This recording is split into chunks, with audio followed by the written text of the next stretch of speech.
What is going on, beautiful people? I am in a very, very, very quiet restaurant in Tokyo, and so my voice is going to be kept down for most of this show. But I've been thinking about this topic all morning, and it's something I think will be very beneficial over the next couple of years for both men and women who are following God and who want to become the best version of themselves. I'm going to be talking a lot about relationships. I'm going to talk a lot about polarity and just really go into these notes. I think that a lot of people that will watch this later will see this even if they're not Christian or even if they don't understand polarity or these ideas. I think it's going to come to light more and more because we're seeing a lot of danger in today's world and how men are leading themselves and are leading their relationships, and how women are choosing to be led by certain individuals or not be led by certain individuals.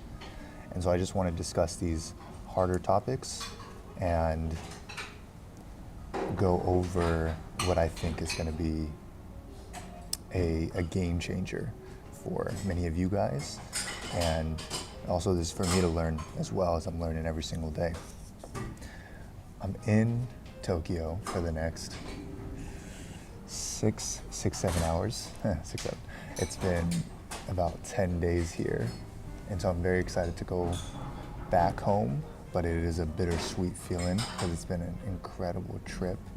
If any of you ever have the chance and opportunity to go to Japan, go and do it. There's a beautiful concept called the dividends of memory.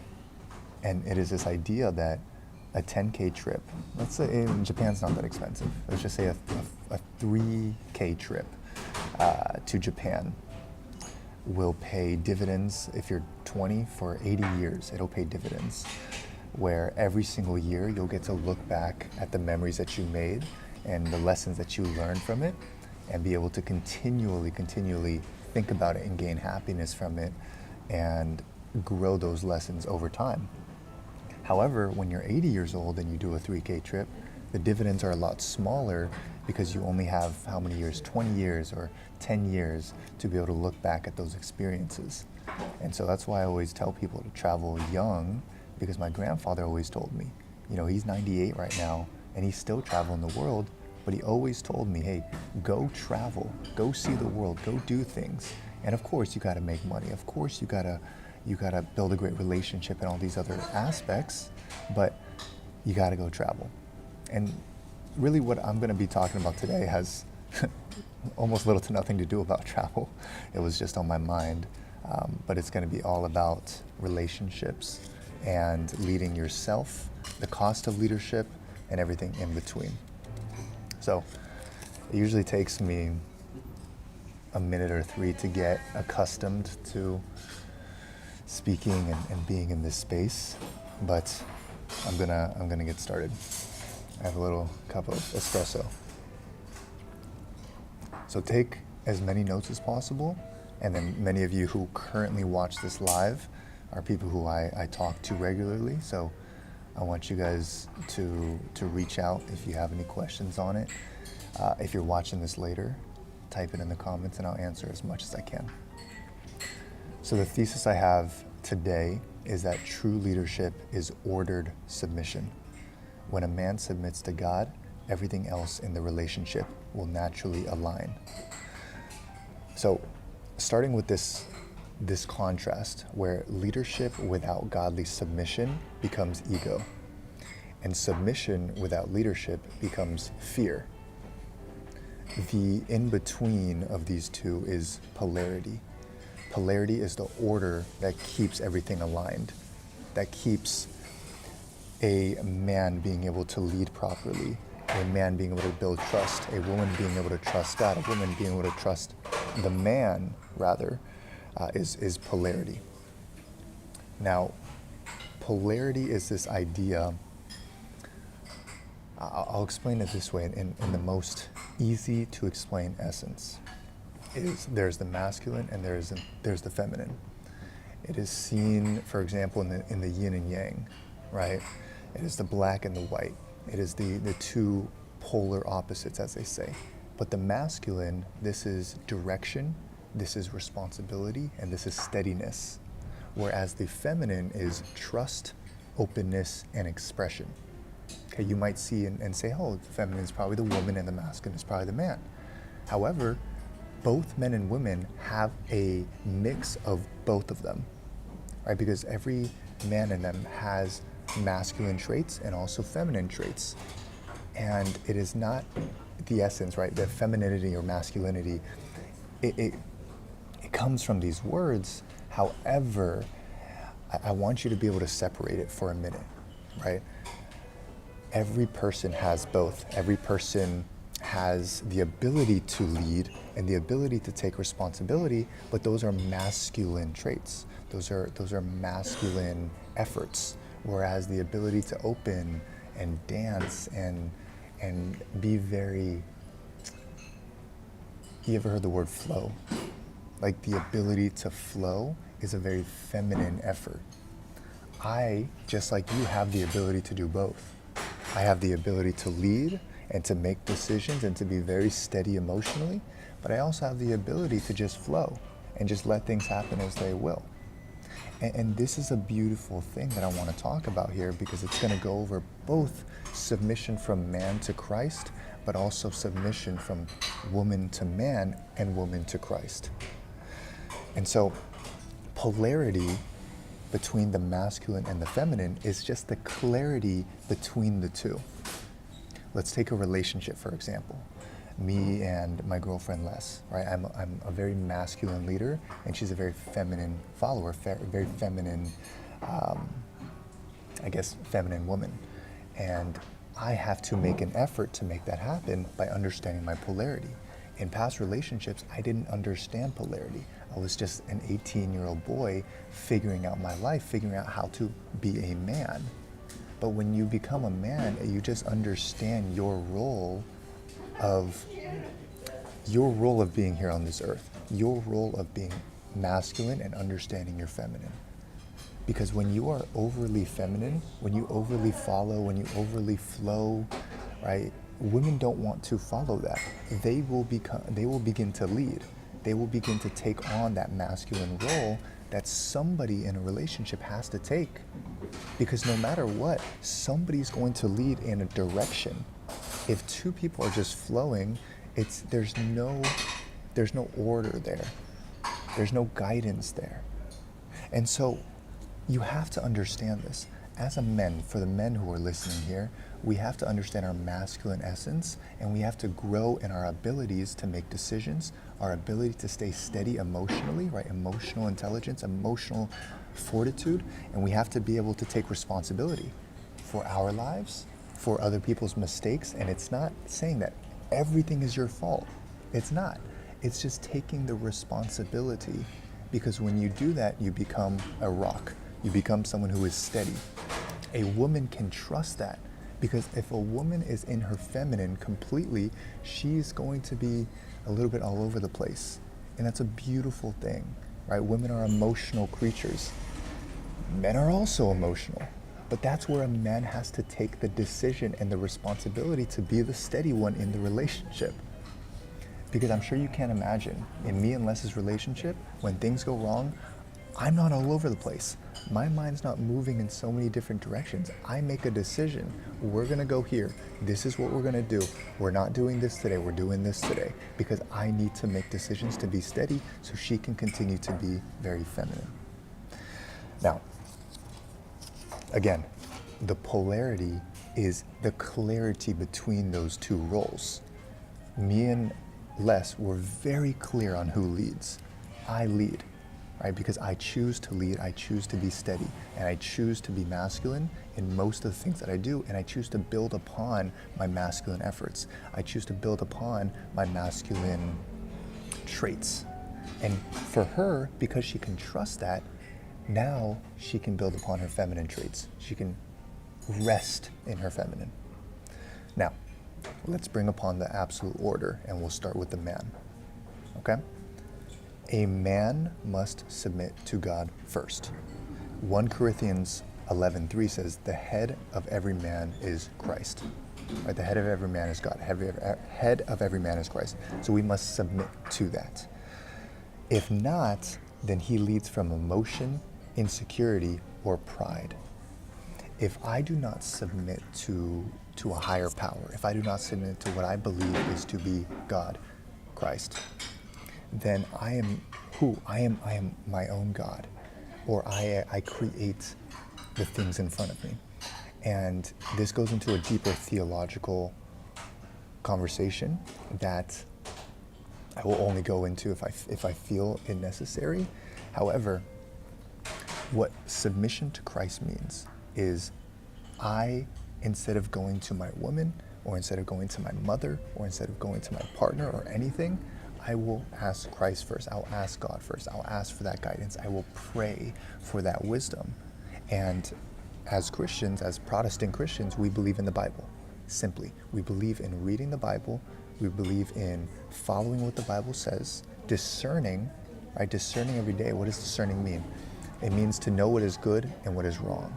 What is wrong and what is right. What is light and what is darkness. It is being able to feel that and see that. And as Christians, we're called to discern. We're called to make those decisions and ask ourselves, is this what God wants for me? And when I'm talking about the order, I'll start here. Man rather submits to God first. If not, he's leading from emotion, insecurity, or pride. If he is, then he's leading from strength, he's leading from truth, and he's leading from presence. When I fully submit to God, for example, doing this show, I end up being here in this little coffee shop, but I can feel and I can ask, hey, is this where I'm supposed to be? Are we doing this? Are we good? Right? And then trusting that instinct, trusting that prayer, that I'm where I'm supposed to be. As that continues to grow, as I continue to trust that God's guiding my life, then, how do I explain this? As I trust God leading my life, I am able to rest more.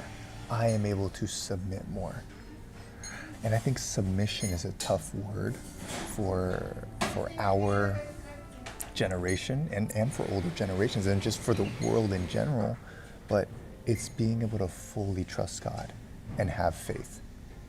When you fully trust God and have faith, you're able to just move every day with this absolute knowingness that you're going to be okay, that God is going to supply for you, that you're doing the right thing, right? For example, Andrew and I, we have learned to submit all of our work, all of our ideas, all of our thoughts to Christ as much as possible. And it is a daily task to do so. Because I used to come from a mentality that, oh, I can manifest things, right? Everything is my decision. Everything was because I thought it in my mind, right? It's almost like a self-idolatry. And when I started to understand that, when I do that, that's why I'm leading from ego. That's why I'm leading from pride, which in the Bible continues to say that that is the wrong way. Now, this is why faith works in Christianity, or Christianity requires faith, because you have to trust that. If you see it's in the Bible and it makes sense to you, and you have to say, hey, if that makes sense to you, you go and you work it. You go and you trust it. I'm going a little bit off here. I'm gonna go back to the main point here, and I think it'll lead to where I want it to lead. But man must submit to God first. Now, a feminine woman must submit to God first, and she chooses to trust a man who is aligned with God and purpose. Now, I think it's a difficult conversation because there is not many men who submit to Christ and who truly are wanting to do the work of God and who are truly wanting to be good men, trustworthy men, and have incredible character. it's very easy for a woman to quote unquote submit to a man like that because he submits to God. And if she submits to God, then she is able to trust that man because she trusts that he submits to God.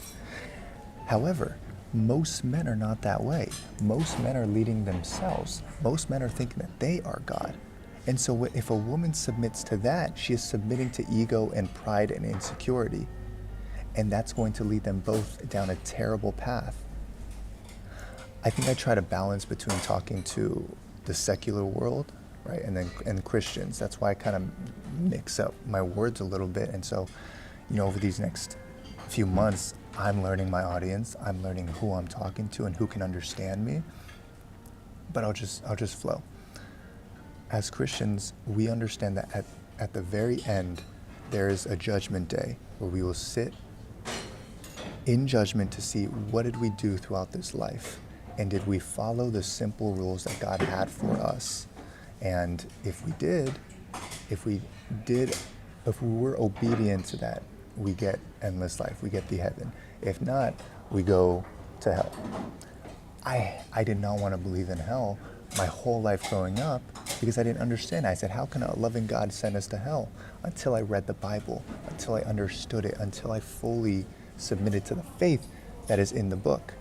Now, everything I say, I want you to discern it. I want you to say, does this make sense? Is what Leo is saying, is it biblical? Is it in the Bible? Can I follow along with this?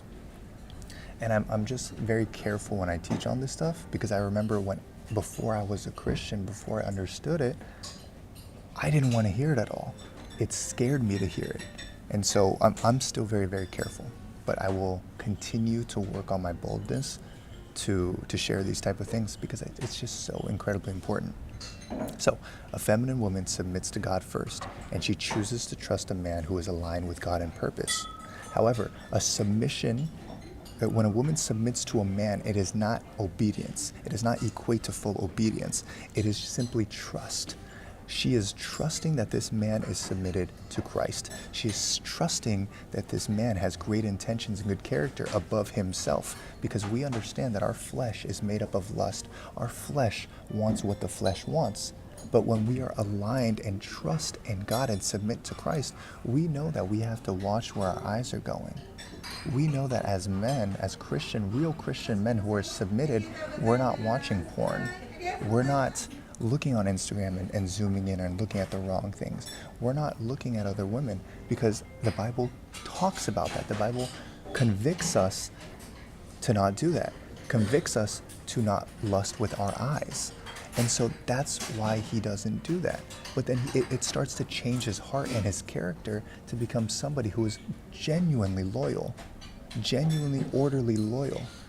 And she can trust that because she trusts that he submits to Christ and follows the word, which is what Christ has us to do, is following him, following his word, following his teaching. Which if you just simply do a Google search or a GPT search, what does Christ say about the man and what does Christ say about the woman? What does Christ say about how the man should be? And ask yourself, do I agree with that? Is that for the women? Is that the type of man I want to be with? If my husband, I'm just speaking in the woman's sense, if the husband fully submitted to Christ and followed all Christ's rules, is that the type of guy I want to be with? If so, then allow yourself to read more. Allow yourself to study it more because it's a beautiful thing that you'll find there. For the men, do a quick simple search. What does the man look like, right, when he submits fully to God? What does his life look like? What does he have to do? Okay? And then ask yourself, the woman, when she submits to that type of man, what does that look like? Is that the type of woman you want to be with? And if so, make it a read, make it a habit to read it and to start changing your character and developing those traits. Okay? That trust that I talked about, that the woman trusting the man, is a constant buildup of trust. It is a constant motion of how can I, as the man, lead in the best capacity to continue to build that trust.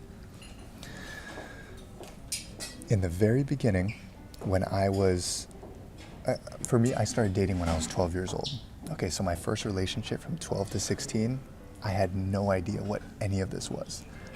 My next relationship, I learned polarity because it would, you know, I was much more of a feminine person. Okay, I was a much more feminine person. Again, does that make me a, what's the word? I pause myself because those of you who know me, when we're talking, I'm very blunt with my beliefs, with my thoughts. But anyways, I will continue to learn. Yes, I was a rizzer at 12 years old. Which is why I know about these things, is because I started learning them really, really young. But anyways, myself as the man, I was not this man many years ago. I only started to become this version of myself maybe 2 or 3 years ago. But every other relationship I remember, I was a little pussy, right? I didn't know how to lead. I didn't know how to correct. I didn't know how to do anything. And she didn't know either. And so we were just figuring it out, and that relationship only lasts so long until you end up intolerating that relationship because it's going nowhere until you learn how a relationship should be. Right? It should be a partnership. It should be support. You guys should build and lead a family that leads people to Christ. And it sounds so religious, but it's not. It is a beautiful, beautiful thing that we get to be put onto this earth for a beautiful reason, to lead people to a good direction. And a lot of the times, a Christian life starts to look like a very fruitful marriage, a very fruitful relationship between man and woman, a very fruitful work environment that he has, a very fruitful friendships and tribe that family has, because they are allowing themselves to be led by the greatest fruit of this earth. And it goes beyond the earth, and that's why my little brain cannot conceptualize or explain it. But give me a couple years and I will frickin' have it down to the T and bring hundreds of thousands of millions of people to this idea, because it has changed my life. It has absolutely changed my life. And I just hope that conviction that you can feel that, to even give you a hint of, should I read this book? Should I study this more? And should I keep listening to this guy? And if you're saying to yourself, okay, this guy's crazy, never listen again. But if something in your mind or heart's like, oh, okay, this kind of makes sense, I promise you, keep listening. My mind and my goal is to bring as many people to this understanding as humanly possible. Back to this. I want to talk about now the weight of leadership.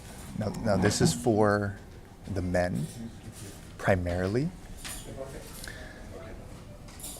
And a lot of the women right now that listen to this are also entrepreneurs.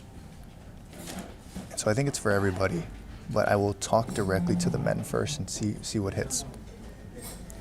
So there is an exceptional weight when it comes to true leadership, right? Full submission to Christ, full submission to God is a very difficult thing to do, because we have to every day say no to our flesh. We have to every day live a righteous life, which is an incredibly hard thing to do when you've been raised in a culture of unrighteousness.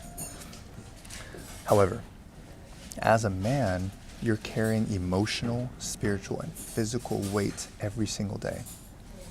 I'll give you an example. I'm here with my brother in Japan, and we just went to Japan, Taiwan, back to Japan for 10 days.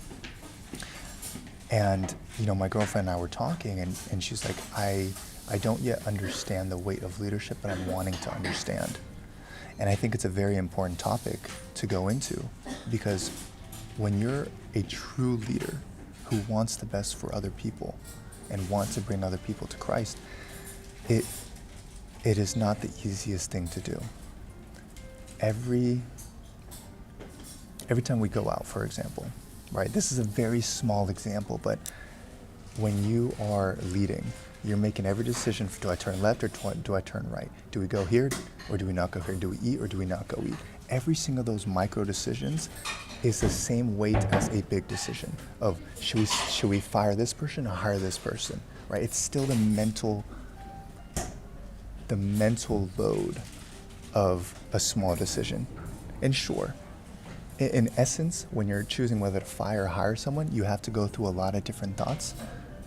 What are the implications of hiring? What are the implications of firing? Is this person a good candidate? How about this person? Is it this person versus this person? Who's better? It's so many different thoughts that go through your mind that start to drain you.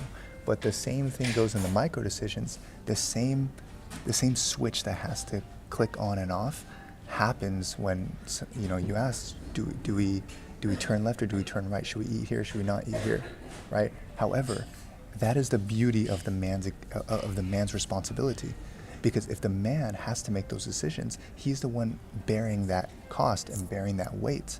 And so the woman does not have to make those decisions. She does not have to go through such a mental cognitive load on any given day, and she can just support. She can just add value. She can just add her absolute beauty of feminine energy. Because as men, we go through so much on any given day. Sometimes we just need, or a lot of the times we just need what the feminine brings, which is support and nurturing and love and care and peace. If I was doing what I was doing and I didn't have those things, it would be much easier to go back into vices, right? For me, I never used to drink because I couldn't. I have this Asian glow that wipes me out. But I used to smoke weed. I used to drink a little bit. I used to chase women. I used to do all these things that would give me that nurturing. And it actually takes you off path and takes you off direction over time, right? If you're doing all these vices, it will definitely take you away from the mission that you have here on this earth. And that's another reason why having an incredible woman that is here to support you and guide you, she is able to connect with you to the mission that you guys have to serve on this earth. But you have to understand polarity, and you have to understand the masculine and the feminine, and you have to understand the order that God puts for the man and the woman for us to come together. It is a whole world of things that I can't just express in this one tiny show. Okay? That's a lot. So I'm gonna skip these other two parts to go into this last piece, because this is one I think everybody will understand, and I think a lot of the fellas that are watching this will get a lot of value from.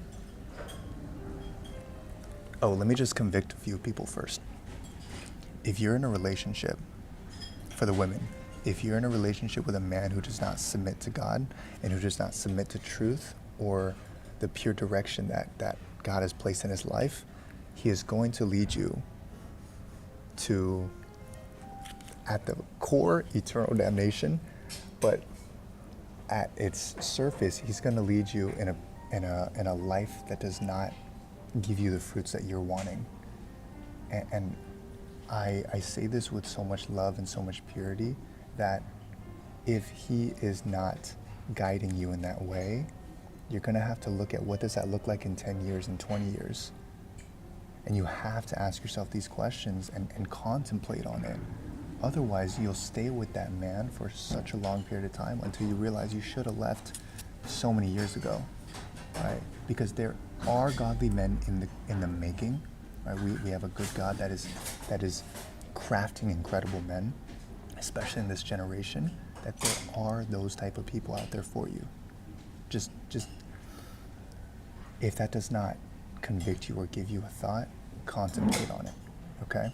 And then for the men, if you are with a woman that does not yet trust your leadership, it is your fault completely. First of all, it is your fault completely. Before you make a decision to completely split away because, oh, she doesn't submit, you have to ask yourself and contemplate on the question of, am I leading in the best properly way possible to give her the best life possible? And is she the woman of God that I want to take with me in this mission for the rest of my life here on this earth? If not, contemplate on it first and then make the decisions that you need to make. If she is, and she is capable of doing that, and she is capable of trusting in your leadership, and she has a good foundation herself, because her foundation is not you, her foundation is not the man, her foundation is in God, and she trusts in you to trust in God to take her to the right places, to guide her into a great life, because she wants to live a good life. You want to live a good life. And I believe that the good life is in God, in trusting in him and trusting in the fruits that he is going to provide for you, and trust in the roots that he has in you, in your life, in your business and everything else that you do. So there's a great book. There's a great book called The Way of the Superior Man that goes over 2 ideas that I want to share with you. Okay? Number 1, purpose comes before comfort and before the relationship.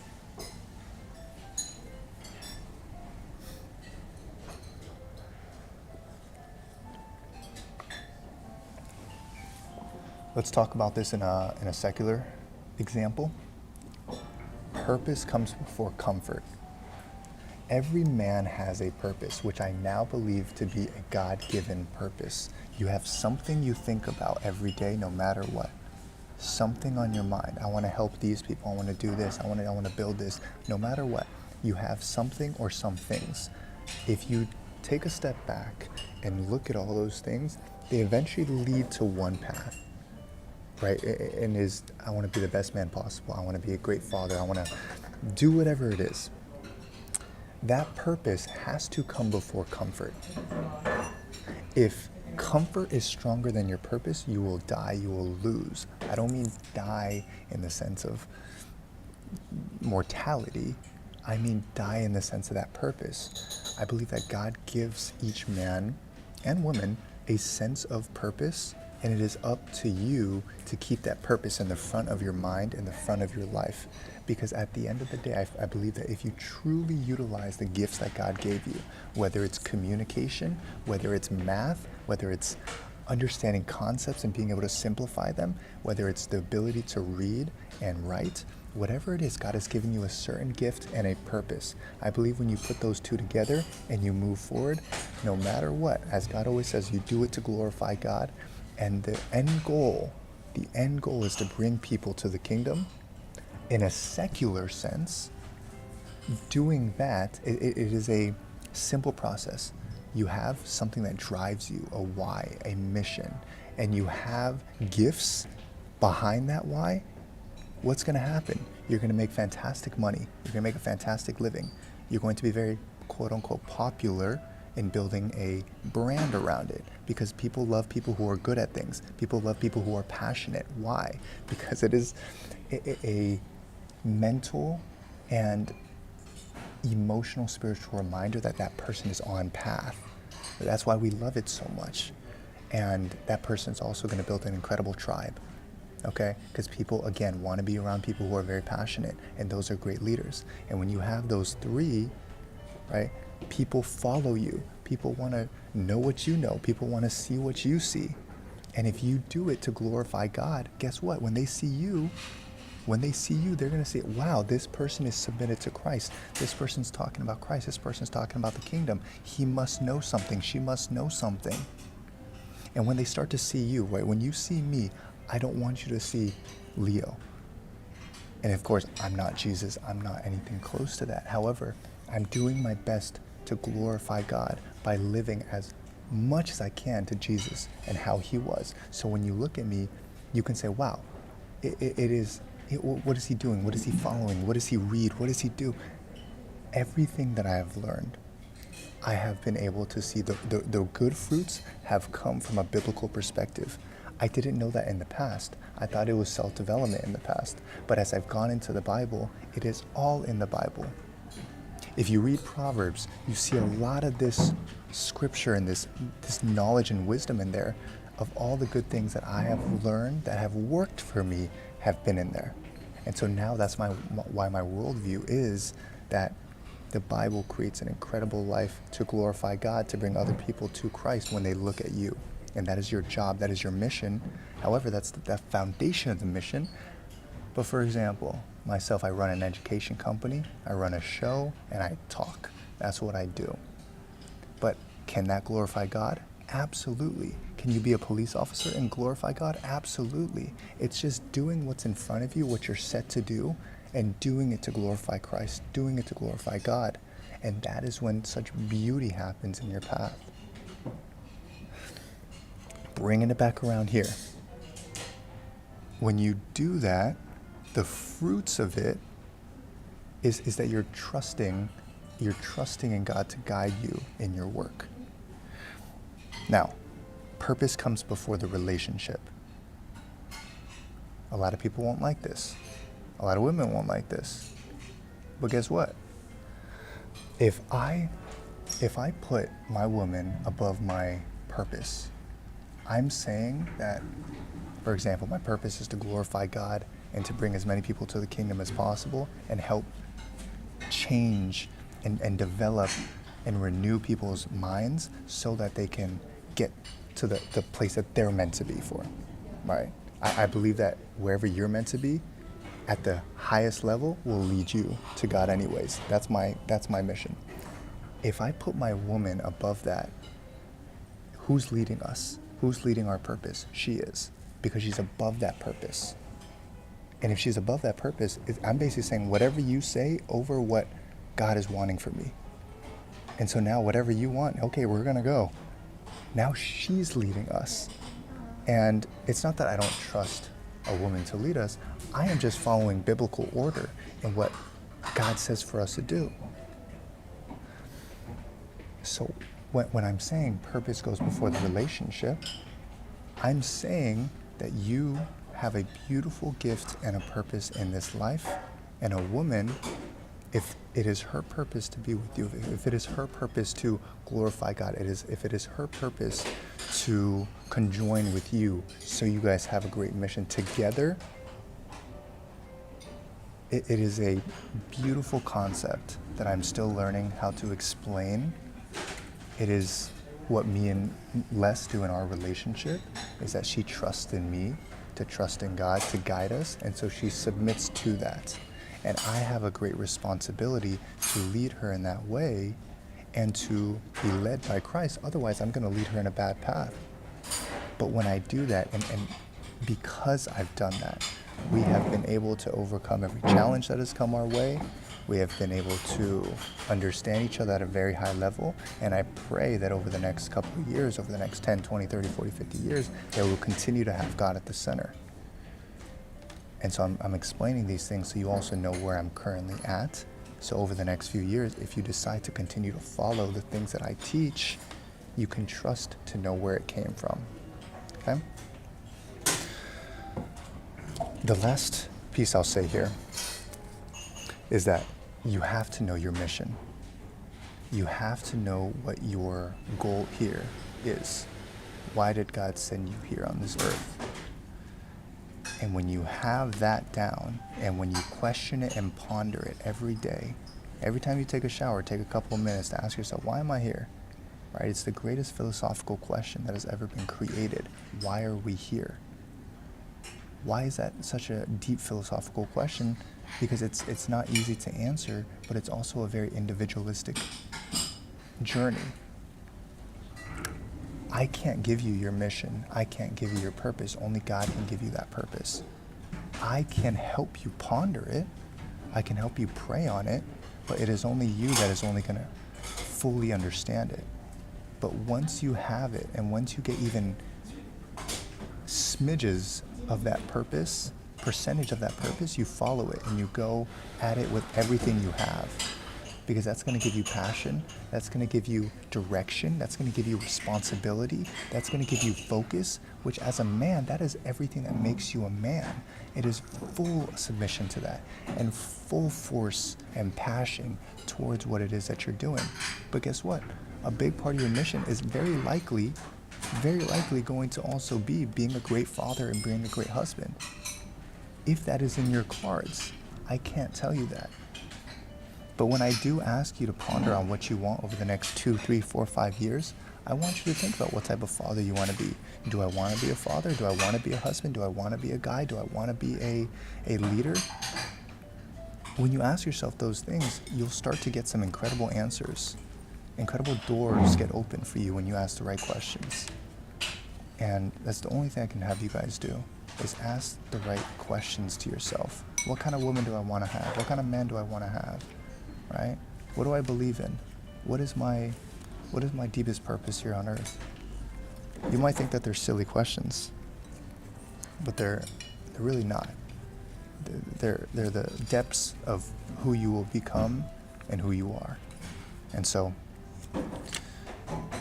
we covered a lot on today's show, and I pray that this was a good reminder for you all, and that if you had some conviction in any type of way, good, ponder it. All right? Share this with somebody who needs it.